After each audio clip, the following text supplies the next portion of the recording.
क्या एक ठग इंसान संत बन सकता है? क्या धोखा देने वाला कभी मार्गदर्शक बन सकता है? और क्या कभी कभी जिंदगी खुद हमें बदलने पर मजबूर कर देती है? दोस्तों, आज हम बात कर रहे हैं R.K. नारायण की कालजयी कृति द गाइड यानी मार्गदर्शक की। यह सिर्फ एक साधारण कहानी नहीं है, यह एक इंसान की आत्मा की यात्रा है। धोखे से भक्ति तक, लालच से त्याग तक और गुमराही से मोक्ष तक। एक शांत सुनसान रेलवे स्टेशन जहां अब कोई ट्रेन नहीं रुकती। वहीं एक आदमी बैठा है, चुपचाप, जैसे किसी चीज का इंतजार कर रहा हो। वो है राजू। और यहीं से शुरू होती है R.K. नारायण की कालजयी रचना द गाइड की पहली झलक। कहानी की शुरुआत होती है एक वीरान रेलवे स्टेशन से, जहां अब कोई रेलगाड़ी नहीं रुकती। ये वही स्टेशन है जहां कभी भीड़ हुआ करती थी और जहां राजू ने गाइड की जिंदगी शुरू की थी। लेकिन अब राजू वहां एक संत की तरह बैठा है। वेल्लान नामक एक गांव का साधारण किसान वहां आता है और राजू को महात्मा मानकर उसकी बातें सुनने लगता है। राजू को पहले ये अजीब लगता है, लेकिन वह धीरे धीरे इस भूमिका में ढलने लगता है। यहाँ से कहानी अतीत और वर्तमान के बीच झूलने लगती है। एक ओर राजू का शांत वर्तमान और दूसरी ओर उसका रंगीन छल छद्म से भरा अतीत। R.K. नारायण इस पहले चैप्टर में एक गहरी बात छिपा कर रखते हैं। कभी कभी इंसान खुद से भागते भागते एक ऐसा रूप ले लेता है जिसे समाज संत मानने लगता है। राजू खुद को नहीं पहचानता, लेकिन दुनिया उसे एक मार्गदर्शक बना देती है। इस स्टेशन का उपयोग लेखक ने एक सिंबल की तरह किया है। जहां पहले लोगों का आना जाना होता था, अब वहां अतीत की परछाइयां हैं। यह स्टेशन अब राजू की अंतरात्मा का स्थान बन चुका है, जहां वो अपने बीते हुए समय से मुठभेड़ करता है। जब वेल्लान राजू के सामने आता है और उसे सम्मान देता है, तो राजू उसे टालने की कोशिश करता है। लेकिन उसकी अहम की भूख और भीतर का खालीपन उसे इस नई पहचान को स्वीकार करने के लिए मजबूर कर देती है। राजू अब धीरे धीरे अपने जीवन की सच्ची कहानी सुनाने का मन बनाता है। हर महात्मा की एक मासूम शुरुआत होती है, लेकिन जब मासूमियत व्यापार से टकराती है, तब जन्म होता है चतुर राजू का। तो आइए जानते हैं राजू के बचपन की कहानी और कैसे उसने सीख लिया लोगों के मन को पढ़ना। राजू का जन्म मालगुड़ी के एक सामान्य परिवार में होता है। उसके पिता की एक छोटी सी किराने की दुकान थी जो रेलवे लाइन के पास थी। रेल की पटरियां जब बनने लगीं, तब मालगुड़ी का नक्शा बदलने लगा। राजू स्कूल जाता था, लेकिन पढ़ाई में ज्यादा मन नहीं लगता था। उसे दुकान पर बैठना, ग्राहकों से बातचीत करना और सौदेबाजी करना ज्यादा अच्छा लगता था। राजू के पिता ने दुकान को रेलवे स्टेशन के पास शिफ्ट कर दिया। यहीं से राजू ने यात्रियों से बातचीत करना, उनकी ज़रूरतों को समझना और उन्हें गाइड करना शुरू किया। धीरे धीरे राजू को यह समझ में आने लगा कि लोग वो सुनना पसंद करते हैं जो उन्हें अच्छा लगे, सच नहीं बल्कि असरदार झूठ। वो यात्रियों को बताने लगा कि मालगुड़ी के पास कई ऐतिहासिक जगहें हैं जो असल में नहीं थीं, और लोग उसके साथ घूमने जाते थे क्योंकि उसकी बातें आकर्षक, रंगीन और कल्पनाशील होती थीं। राजू अब एक गाइड था, लेकिन इतिहास का नहीं, मनोविज्ञान का। राजू को बोलने की कला विरासत में नहीं मिली थी, ये उसने खुद सीखी थी। ग्राहकों से, यात्रियों से और उनकी प्रतिक्रियाओं से। उसने लोगों के हाव भाव, चेहरे के भाव और उनके सवालों से मन पढ़ना सीख लिया था। अब वो सिर्फ जगह नहीं दिखाता था, वो लोगों को महसूस कराता था। एक तरफ उसकी पढ़ाई अधूरी रह गई, लेकिन असली दुनिया की जो शिक्षा राजू ने पाई, वो उसे किताबों से नहीं बल्कि बाजार और लोगों से मिली। राजू को अब समझ आ गया था कि जानकारी से ज़्यादा ज़रूरी है प्रस्तुति।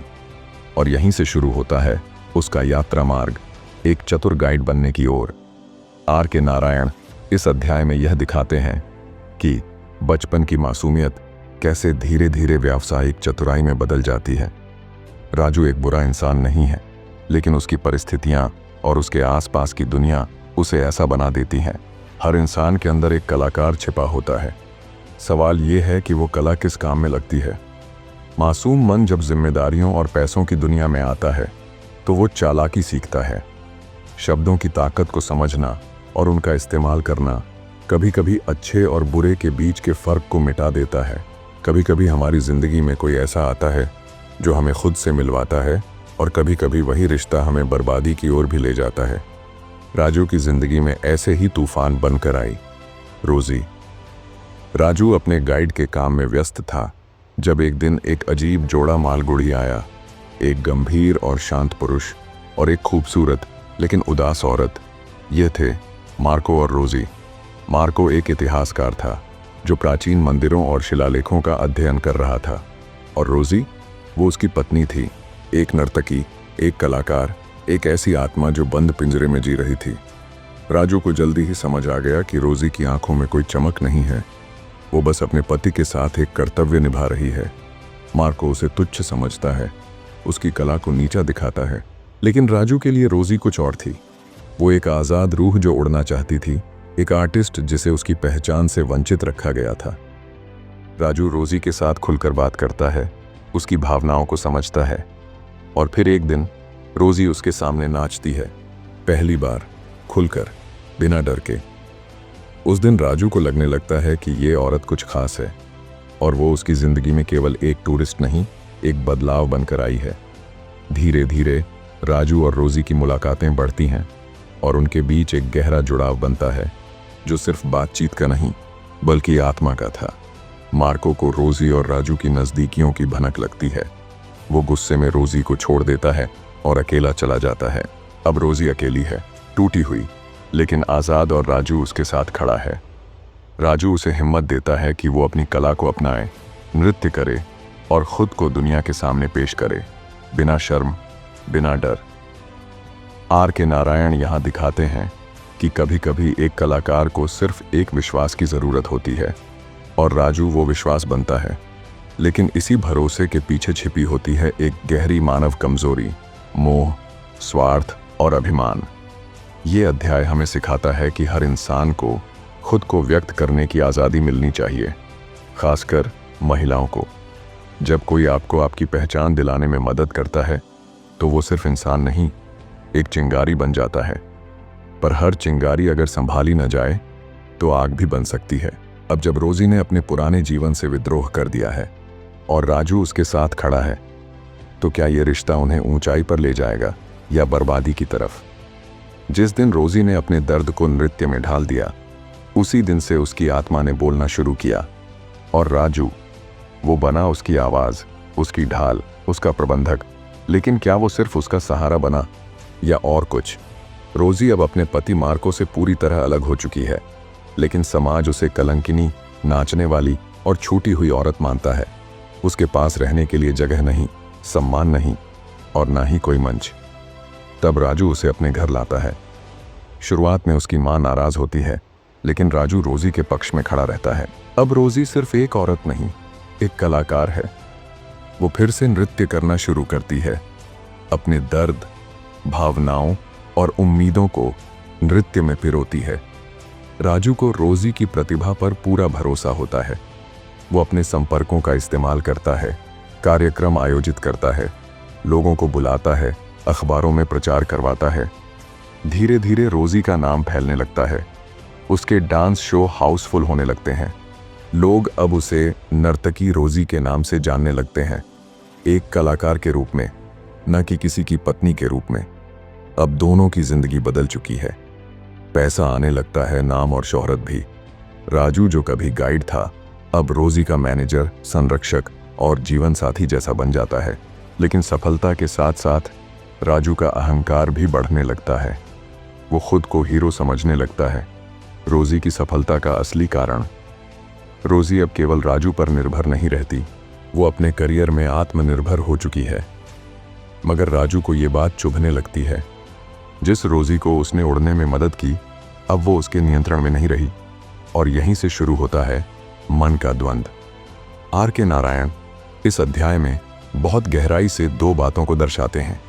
एक औरत की आत्मनिर्भरता समाज को असहज कर देती है। जो लोग दूसरों की सफलता में मदद करते हैं, वो अक्सर खुद को उसका मालिक समझने की भूल कर बैठते हैं।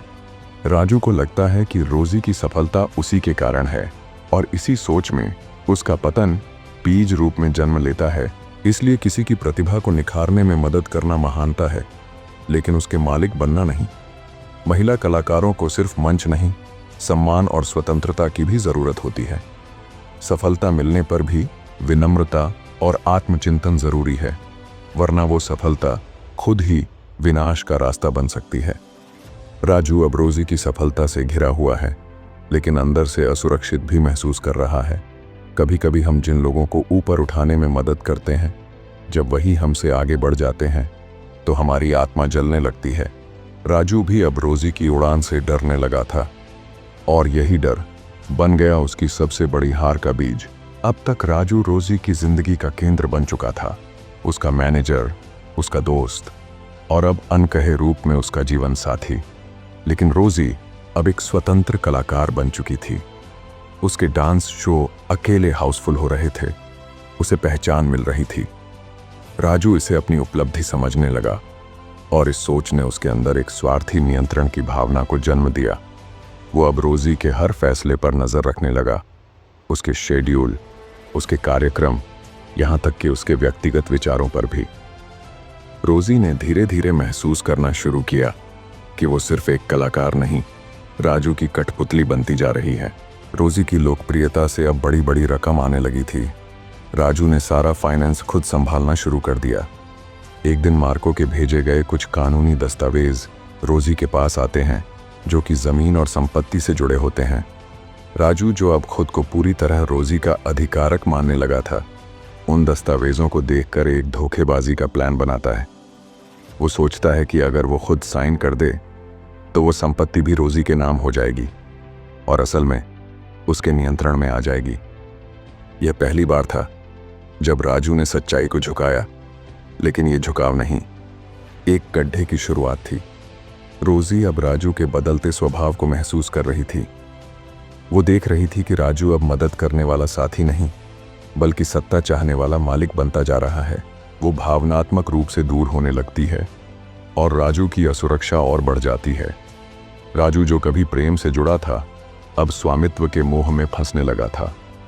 R.K. नारायण इस अध्याय के जरिए ये दिखाते हैं कि शक्ति जब नियंत्रण बन जाती है तो रिश्ते टूट जाते हैं। सफलता के बाद जो इंसान खुद को ईश्वर समझने लगे, वो खुद की बर्बादी की नींव रख देता है। राजू, जो कभी एक समझदार गाइड था, अब अपने ही बनाए मोह के जाल में फंस रहा था। इसलिए जब रिश्तों में विश्वास की जगह नियंत्रण ले ले तो वो धीरे धीरे दम घुटने लगते हैं। किसी का साथी बनने और उसका मालिक बनने में फर्क होता है, और इस फर्क को समझना जरूरी है। कभी भी भावनाओं में बहकर कानूनी और नैतिक सीमाओं को पार करना अंततः जीवन को रसातल में ले जाता है। अब राजू ने रोजी के दस्तावेजों में छेड़छाड़ कर दी है। उसकी ये एक गलती उसके पूरे जीवन की दिशा बदल देगी। जो आदमी कभी गाइड था, फिर मैनेजर बना, फिर मालिक बन बैठा, अब वो बंद है जेल की चारदीवारी में। लेकिन जिंदगी यहीं खत्म नहीं होती। कभी कभी सच्चा आत्मबोध गिरने के बाद ही आता है। हमने जाना कि राजू ने रोजी के नाम पर आए कानूनी दस्तावेजों में फर्जी हस्ताक्षर किए थे। वो समझ रहा था कि ये सिर्फ एक चालाकी है, रोजी की मदद के नाम पर संपत्ति पर नियंत्रण की योजना। लेकिन जल्द ही मार्को को इसका पता चल जाता है और वो इस धोखाधड़ी की शिकायत करता है। राजू को गिरफ्तार कर लिया जाता है, पूछताछ होती है, गवाह पेश होते हैं और अंत में राजू को सजा सुनाई जाती है, जेल की सजा। रोजी, जो अब एक सम्मानित नर्तकी बन चुकी थी, उसने ये धोखा सहन नहीं किया।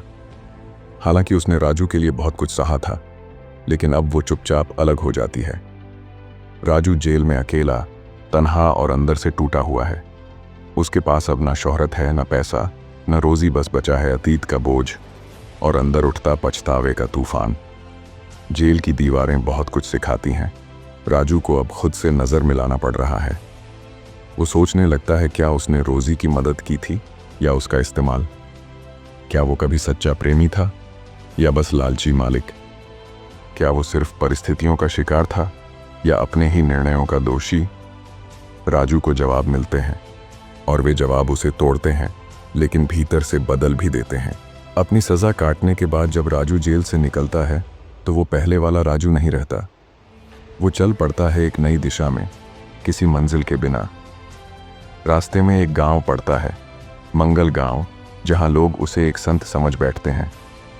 राजू मना करता है, लेकिन वहां के एक भोले व्यक्ति विल्लान को लगता है कि यह कोई साधारण आदमी नहीं बल्कि एक महात्मा है। राजू, जो कभी नर्तकी का मैनेजर था, अब बन रहा है गांव वालों का मार्गदर्शक। क्या यह नया रूप सच्चा है या एक और छलावा? आर के नारायण इस अध्याय के माध्यम से हमें ये सिखाते हैं कि पतन ही सबसे बड़ा गुरु बन सकता है। अगर इंसान भीतर से टूटकर खुद को देखे तो उसमें बदलाव की शक्ति जागती है। महात्मा वो नहीं जो बाहर से धार्मिक दिखे, बल्कि वो है जो भीतर से बदल चुका हो। यह अध्याय हमें सिखाती है कि धोखेबाजी कितनी भी छोटी लगे, उसका अंत बड़ा दुखद हो सकता है। खुद के अंदर झांकने की हिम्मत हर किसी में नहीं होती, लेकिन जो ऐसा कर ले वही आत्मज्ञान की ओर बढ़ता है। सच्चा गाइड बनने के लिए पहले अपने जीवन को समझना जरूरी होता है। अब जब राजू मंगल गांव में एक महात्मा के रूप में स्वीकार किया जा चुका है, तो क्या वो इस नई पहचान के साथ ही ईमानदारी से जिएगा, या फिर एक बार फिर अतीत की परछाई उसे घेर लेगी? राजू की कहानी एक ऐसे सफर की है जहां इंसान पतन से उठकर खुद की पहचान पाता है। जब हर संबंध टूट जाए, हर सपना छिन जाए, तब भी उम्मीद की किरण जलती रहती है। मंगल गांव के लोग राजू को एक महात्मा मानने लगे हैं। वहां एक गंभीर संकट आता है। सालों से बारिश नहीं हुई और लोग सूखे से जूझ रहे हैं। गांव वाले सोचते हैं कि अगर राजू पूजा पाठ कर बारिश लाएगा तो वो उनका सच्चा गाइड होगा। राजू खुद को इस भूमिका के लिए अनिच्छुक पाता है, लेकिन मजबूरन वह पूजा अर्चना में लग जाता है। इस दौरान राजू को अपने पिछले पापों और गलतियों का एहसास गहराई से होता है। राजू के इस तप के दौरान कहानी का शिखर बिंदु आता है। बारिश आती है या नहीं, यह एक रहस्य बना रहता है। गांव वाले राजू को देखते हैं जैसे उनके आस्था का केंद्र। राजू के भीतर का संघर्ष जारी रहता है। क्या वह इस नई छवि का अधिकारी है? राजू समझता है कि असली महात्मा वह है जो अपने अहंकार, लालच और स्वार्थ से ऊपर उठ जाए। वह जानता है कि सच्चा मार्गदर्शन केवल दूसरों को दिखाने का काम नहीं, बल्कि खुद की अंतरात्मा की आवाज़ सुनने और उसके अनुसार चलने का नाम है। राजू अपने जीवन की सारी गलतियों को स्वीकार करता है और पूर्ण रूप से त्याग की अवस्था में प्रवेश करता है। आर के नारायण ने इस आखिरी अध्याय में यह दिखाया है कि जीवन में जितनी भी गलतियां हो जाएं, पश्चाताप और आत्मज्ञान से सुधार संभव है। सच्चा गाइड वही है जो अपने अनुभवों से दूसरों को राह दिखाए। त्याग, ममता और आत्मसमर्पण से इंसान अपना और दूसरों का उद्धार कर सकता है। इसलिए कभी भी अपनी गलतियों से हार मत मानिए, उनसे सीखिए और अपने अंदर की अच्छाई को जगाइए। सफलता का मतलब केवल बाहरी उपलब्धियां नहीं, बल्कि अंदर की शांति और संतोष भी होता है। दूसरों की मदद करना प्रेम और त्याग से करना चाहिए, न कि स्वार्थ से। अपने जीवन में गाइड बनने का अर्थ है दूसरों को प्रेरणा देना, सही राह दिखाना और खुद भी उस रास्ते पर चलना। जीवन में आगे बढ़ना है तो स्वयं को जानिए। रोजाना कुछ वक्त खुद के लिए निकालें, अपने विचार भावनाएं समझें। यह आपकी आत्म प्रकृति को पहचानने में मदद करेगा। गलतियों से सीखें। जीवन में गलतियां होंगी, पर उनसे डरें नहीं, उनसे सीखकर और बेहतर बनें। विनम्रता और त्याग को अपनाएं। सफलता के बावजूद विनम्र रहें। दूसरों की मदद स्वार्थ से नहीं, दिल से करें। धैर्य रखें। जीवन की कठिनाइयां और बदलाव धीरे धीरे आते हैं। धैर्य और समझदारी से उनका सामना करें। सकारात्मक सोच रखें। हर परिस्थिति में अच्छाई तलाशें। सकारात्मक सोच आपको मानसिक मजबूती देती है। तो क्या आप भी अपने जीवन में राजू की तरह संघर्षों से सीख लेकर एक सच्चे गाइड बन सकते हैं? और क्या आप अपने अहंकार को त्याग कर दूसरों के लिए प्रेरणा बन पाएंगे? एक समय था जब राजू ने दुनिया को गाइड किया, और एक समय ऐसा भी आया जब उसे खुद को गाइड करना पड़ा। यही जीवन है, जहां हम दूसरों की राहों में उजाला बनते हैं तो कभी खुद अंधेरों से निकलने के लिए जूझते हैं। राजू की कहानी सिर्फ एक कहानी नहीं, यह हर उस इंसान की कहानी है जिसने कभी गिरकर उठने की हिम्मत की हो। तो क्या आप भी अतीत की गलतियों से सीखकर भविष्य को रोशनी से भर सकते हैं? अगर हाँ, तो अभी एक वादा करिए, आज से हर दिन खुद को बेहतर बनाने का प्रयास करेंगे। और अगर यह वीडियो आपके दिल को छू गया हो, अगर इस कहानी ने आपको झकझोर दिया हो, तो इस वीडियो को लाइक कीजिए, शेयर कीजिए और सब्सक्राइब कीजिए। तो मिलते हैं अगली कहानी में। तब तक के लिए खुद पर विश्वास रखिए और अपने अंदर के गाइड को जगाइए। धन्यवाद।